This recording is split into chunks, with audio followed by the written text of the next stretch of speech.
Car Guy channel. The Car Guy channel. My name is Mike Hennessy. This show is all about cars and all four car guys. Get yourself a cold beer. Get yourself a cold beer, guys, because our show is... We are smoking! I'm Mike Hennessy, and you're watching the Car Guy channel. I have an auto repair shop. I've been in the business for over 30 years. You name it, we got it, we built it, we've done it, we do it. We love this car stuff, and I hope you guys do too. We're gonna have a lot of fun, got a lot of stuff cooking, so just stay tuned. You know you make me wanna shout, kick my heels up and shout, throw my hands up and shout, throw my hands back and shout. Come on now, don't forget to say you will. Don't forget to say yeah, yeah, yeah, yeah. Say you will, say yeah, baby, say you will. Come on, come on, say you will, say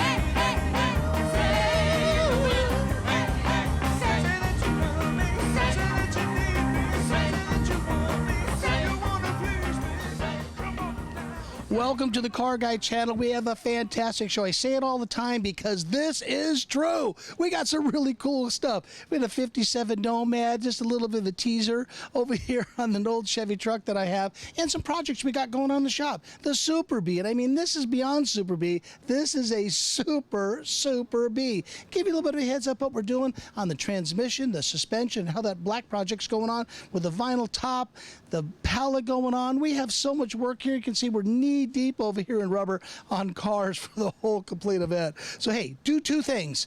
Sit down, get a cold one, and enjoy the show.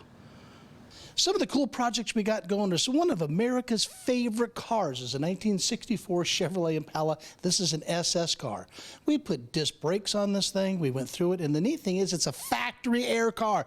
Love factory options, love a lot of neat stuff. You got tilt steering, you got a floor shift, and we're redoing all the interior in the car to make this thing here kind of roadworthy, road ready to get on the road and go anywhere they want to go. They're getting a little custom with some of the seating stuff. It's kind of holding up the project a little bit, but they're going to get what they want. And I got to tell you something, guys and gals, it is so important when you're doing your classic car, whatever you're going to build, get what you want. It's really worth it in the end. I know, like I said earlier, it does hold up the project, but it doesn't hold up what your desires are. You're going to see the headliner in this car. Gustavo's putting a headliner in from top to bottom, and it just looks fantastic. First headliner we came in had a small hole in the very center where you put the dome light in. That was pretty frustrating for all of us, so we had to go ahead and have them send us a new one, which is pretty good for the OPBG. Send us a whole new part, came out just fine. We're installing that here today. The door panels, the kick panels, the carpets, the dash. We're painting the dash a color so it blends real well. You see that everything's out on the front of the dash. Everything is going to come out really nice on the inside of this car. Paint will come up here pretty soon, kind of come into a color. They're really not sure if that color is for them. And again, you got to get what you want, and it's not going to change the value of it. There's so many of these cars out there. So many have been customized. So many want the original route. This is a pretty good project I think we're going on, and I'm very pleased. Brad, you're doing a good job. Check this thing here out. It's good to see a lot of you guys that have these hobbies that like Mopar cars. We get a lot of cards, got a lot of letters, a lot of emails about this Mopar project that we're building, this Super Bee. And this right here is going to be definitely a Super Bee. What I mean by that is we have an engine coming from Illinois that is 775 horsepower. It's coming in.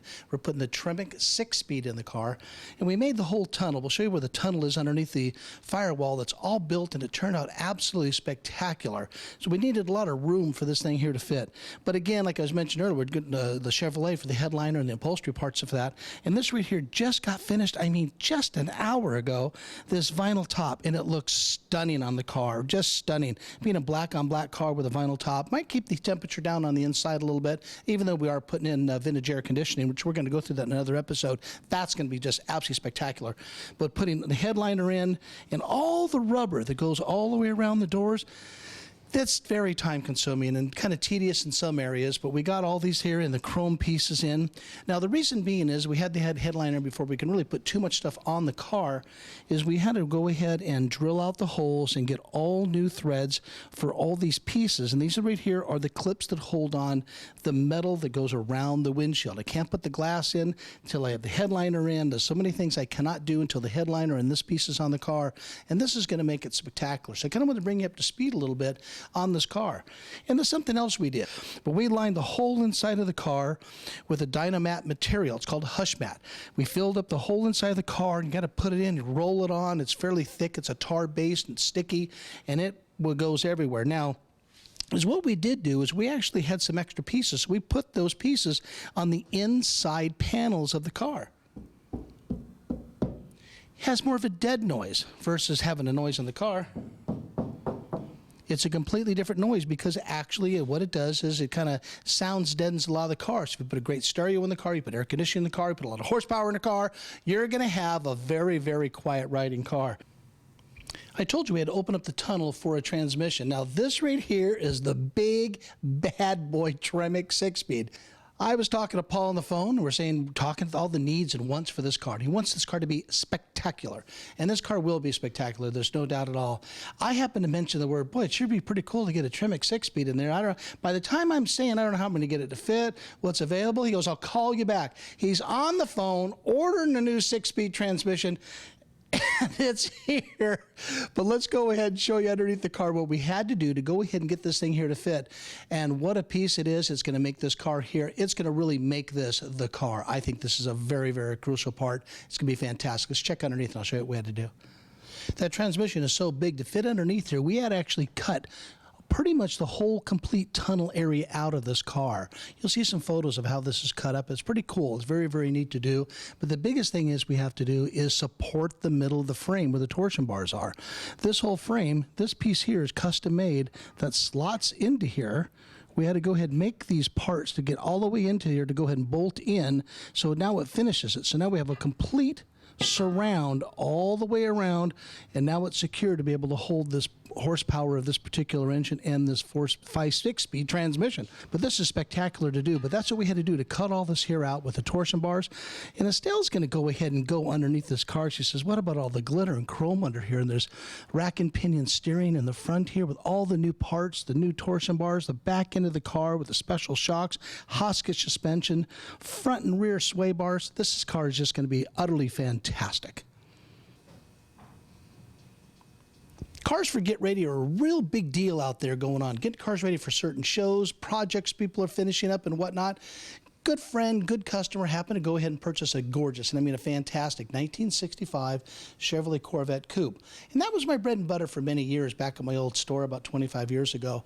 This car here happens to be an NCRS rated car. Now that actually means National Corvette Restoration Society.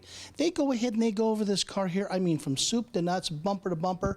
And when I mean soup to nuts, they actually cover and make sure that actually the right nuts, the right bolts, the right texture, the right coating to make this car here what they consider to be 100% correct as it came off the showroom floor and out of the factory for Corvettes.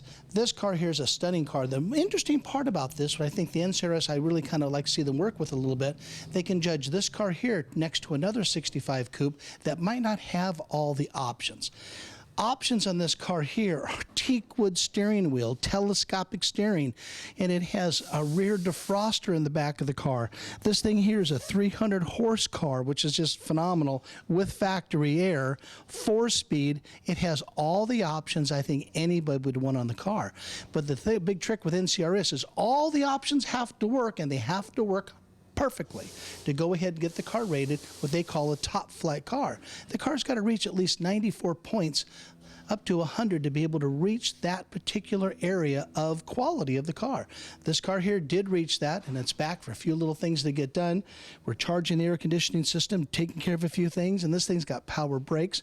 So if a car does not have power brakes, a car did not have air conditioning, it gets judged the same way.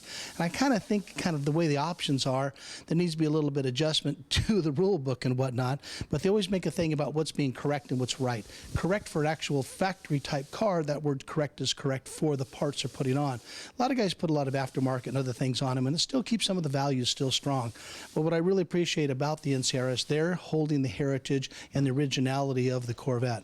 But being a 65 car, this is just a phenomenal automobile. We're going to take it up in the air and show you the underneath, but we're going to get you a shot of underneath the car. And the reason why we're showing this to you today, this is what the car is supposed to look like when it rolled off the factory assembly line. This car here is rated one of the best cars in the United States.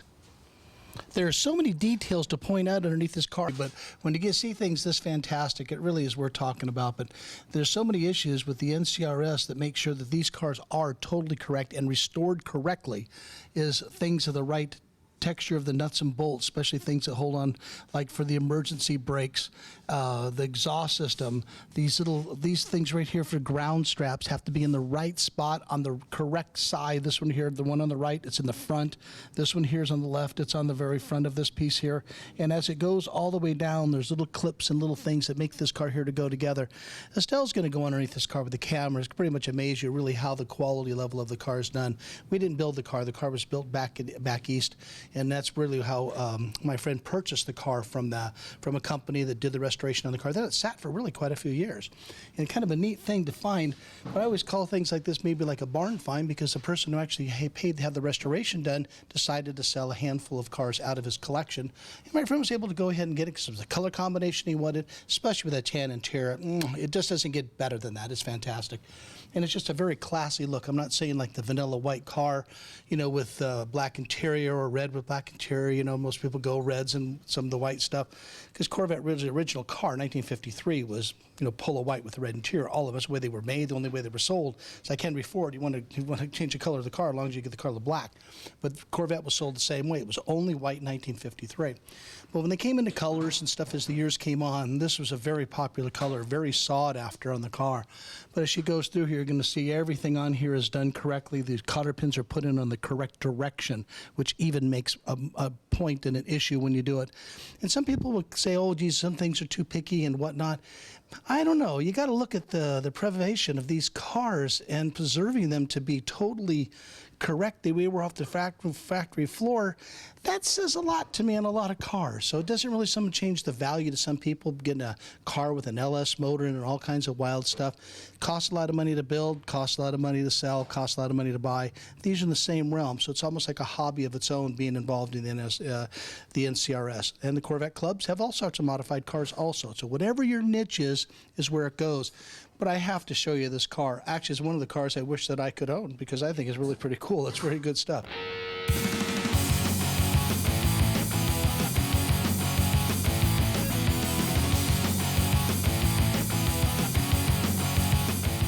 And I got my buddy Mark Furlong over here, and he runs the whole store here in Santa Cruz. Correct, Mark? Yes, I do. Now, Mark handles all my parts, all my stuff, all my weird stuff, the weird crap, anything weird, we call you. Yes. So we call about all the weird stuff. This store's over in Santa Cruz, and you got five stores, right? Yes, we do. Now, the reason why I'm having Mark on the show is for more than one reason. I always say more than two reasons, but we got a lot of reasons why. He's got a crew. You guys be meeting his crew throughout all the shows and all the stores and stuff. I asked him a question earlier, and I'm going to change it around. How do you hire the help you got?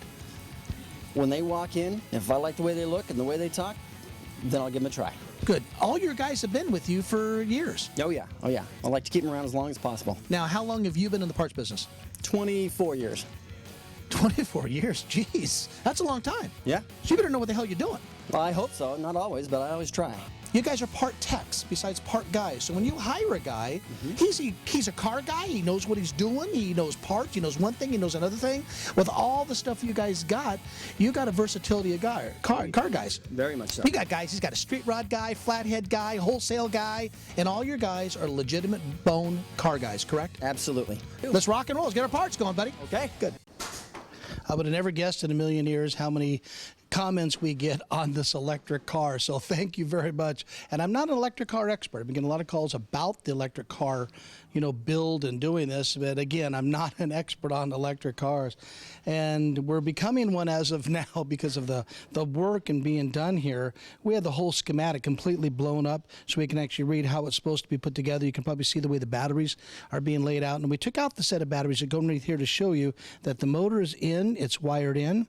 We sent the cooler unit that's up here, it's called the control unit. We sent this unit back to EV West, have them recalibrate it, so this right here can come right on in and ready to run. This car here is ready for the wheels to be put on, and of course, the cleanup and all the things need to be done. This car here is really not far away from actually being road ready and get on the road. So you'll be seeing an episode about the car when it's finished, so I just thought we'd at least give you a minute or so just to show you really where we're at on it, because we've got some comments, and I think all great comments. People asking, what is it where do you get this stuff and how do you do it? You know, it gets the parts availability to do this, but I got to admit one thing. This is what we're coming into. This right here is, you know, this is the way our century is. Electric cars are here to stay, and they're not going anywhere. So just giving you a little bit of an update how we're doing. Hopefully have this on the road here within the next 2 weeks. Here's another project that sat in the garage too long, guys and gals. My good buddy Mark he's had this Nomad really for a long, long time. And of course, it's that time of year to get it out and get it rolling. Last year, he didn't have time to get it out. The year before. Finally, it's time to get this car here out on the road, get it serviced, battery charged, oils changed, and get that old gasoline out of there. 9 times out of 10, this gas has zero shelf life. It's really horrible when we make gas that has no shelf life on it because not fuel injected. This is a regular carbureted car. Gasoline still vented into the air. It does evaporate out. We're going to show you under the hood and a few things we did to this 1957 Nomad, and we're going to be painting the roof on it because some scratches came about, and of course they do, and from the years and whatnot, have created a little bit of a rust pieces on them. We're going to show you a few pictures of some of the rust areas on the car above the passenger side window that we had to go ahead and cut out and weld in, and then we use stuff called an actual, it's like a liquid metal or metal to metal. It's another term for it in the business. It's a really hard type of a Bondo material. It is a poly. It is hard as a rock. It really is. It's a good cure for a lot of things of this particular car. Here's the area we repaired, all up in here. This is where we had to go ahead and take up some of the metal and do the repairs as necessary and sand it back down.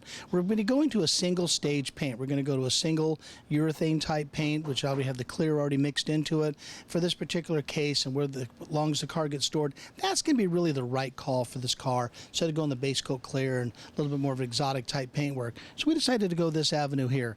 This is all cut out. Check those photos out and you'll see exactly what I'm talking about. It's not that big of a job. It just takes time. You got to get it smooth and you got to get it right. Let's go check under the hood and I'll show you really some pretty cool stuff that this car has and some cool stuff that we're doing to keep it cool. You can actually see we went ahead and put a brand new radiator in this car. It's been sitting a long time, and get a radiator in here because this car here has factory air conditioning. But the kind of the different thing we did is we actually upgraded with a newer model air compressor to operate with the old air conditioning unit. It was kind of clever, but a lot of the stuff here in this car was done almost 30 years ago. And when you think back 30 years ago and the technology that we have today, there's different brackets we can get. There's different ways to assemble the car. People look at some of the older restoration jobs and go, oh, geez, that wasn't done right. No, that's what was available back then. Nowadays, March system has all the pulleys and brackets and things for the alternator and power steering and the air compressor. All the things go on today. So we're bringing this car here back to today's standards with, of course, with the new radiator.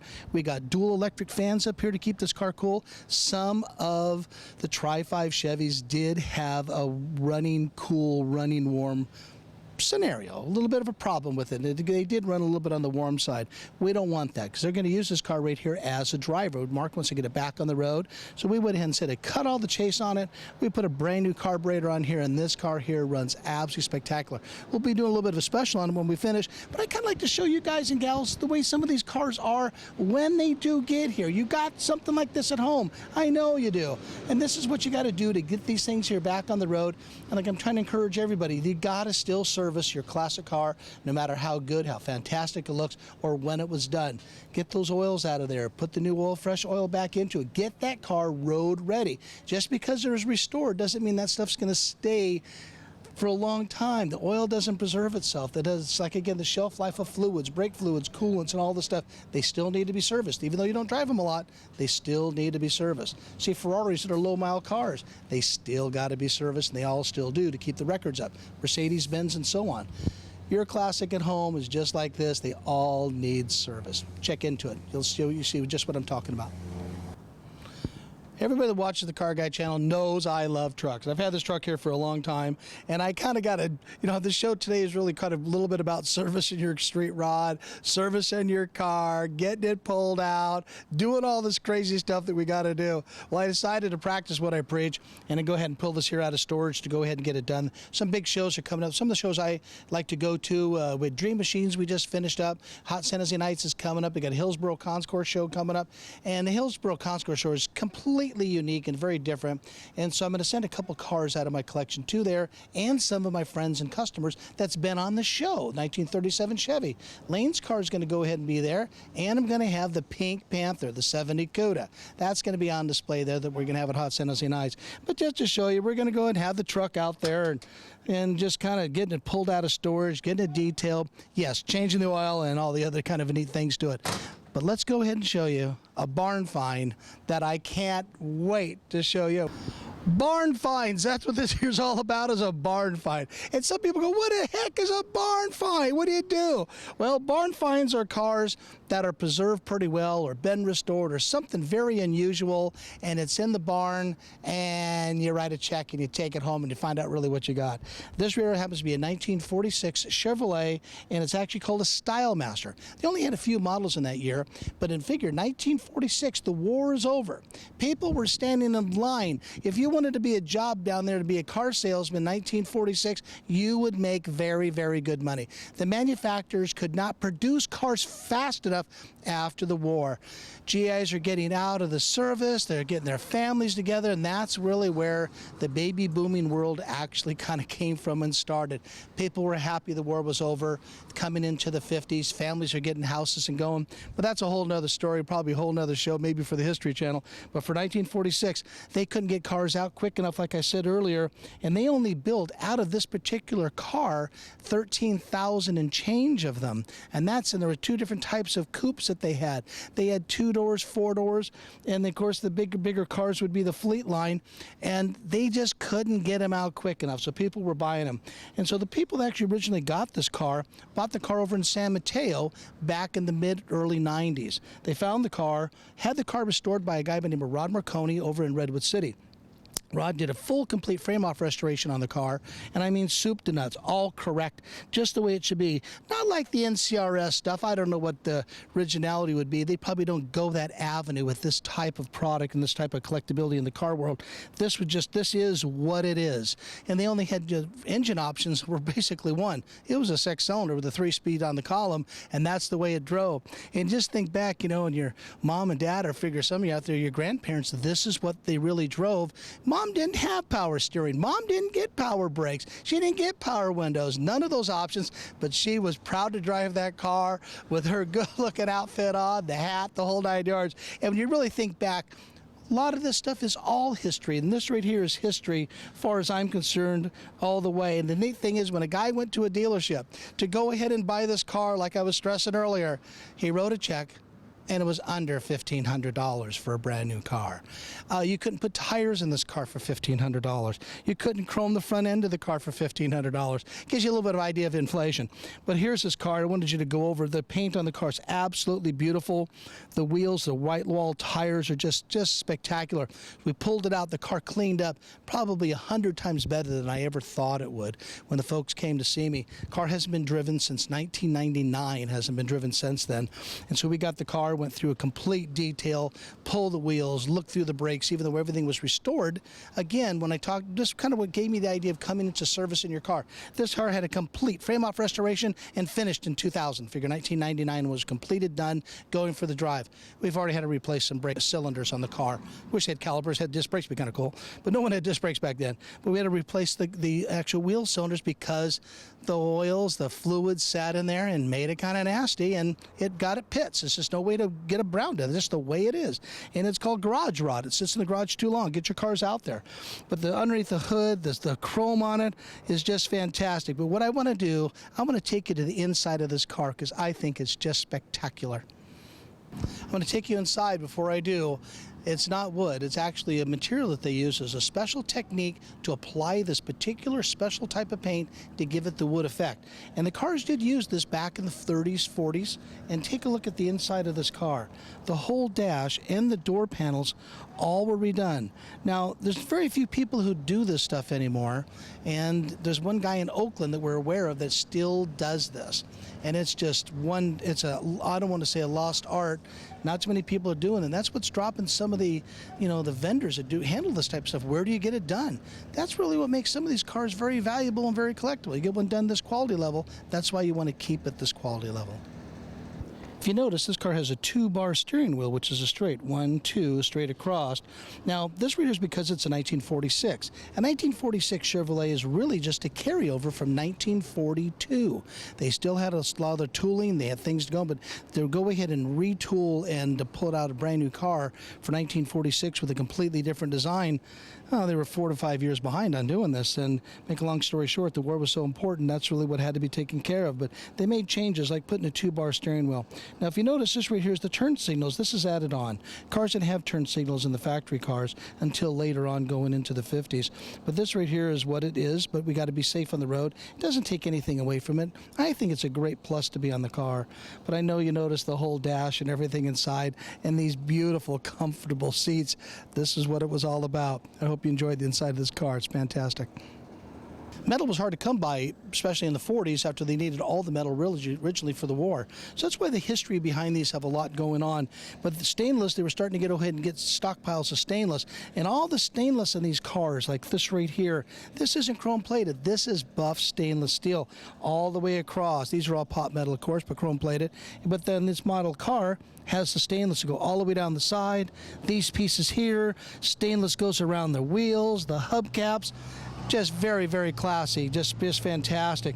And the lines of being a two-tone colored car, which the code numbers come up to be the two-tone blue, which would be the dark royal blue on top and more of a softer blue on the bottom, gives it a great touch. And going down the road, it's definitely a thumbs-up car.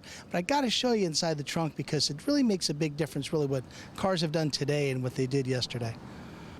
Inside the trunk, they just did detail, and I just love the detail that they put together. This here is where the spare tire hides underneath this shelf, but this is a custom shelf made by Chevrolet that sits above the spare tire, so you can have everything. I got a couple car covers right in here. This is all done nice. The mattiness inside there. Not a lot of room, big room. That was the purpose of the car. These were for getting back to work, getting to where you needed to go.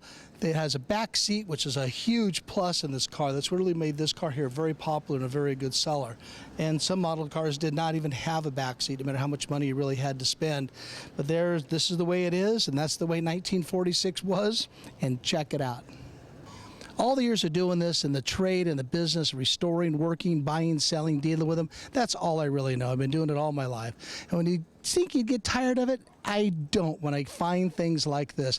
I'm still excited. I still see this stuff. And when it came in, I'll show you some pictures of the car when it came in. Had a little bit of dirt and grime, but I think the car turned out absolutely spectacular in the cleanup. So I'm extremely pleased with it. That's why I could not hold back on not to show you this car. It's pretty neat. I'll have it at some of the shows and some of the events. We should have it at Hot San Jose Nights, but I really had to show it to you. I think it's pretty cool. And then a little bit of history of 1946. I don't know, kind of put a little bit of cherry on top of the sundae. Kind of neat. You probably have no idea how long it takes to film one of these. It's a good couple hours, I'm telling you. We're all beat. Weather's been pretty warm, nice and everything out here in California and San Jose. I'm telling you, we got a lot of stuff going on to show you what we had. I hope you enjoyed the Nomad and, of course, the electric car project and seeing really what we're doing. You can tell how excited I am in the 1946 Chevrolet. That's a pretty cool car. I'm looking forward to taking that to some of the events. Hate to say it, we're all spoiled. No air conditioning, so it's hard to drive it. But I still took the car out for a ride, so I don't want to take any heat on that one. Hey, we'll see you guys the next time around, and God bless you, and enjoy the car life. Baby, you will love me someday. I will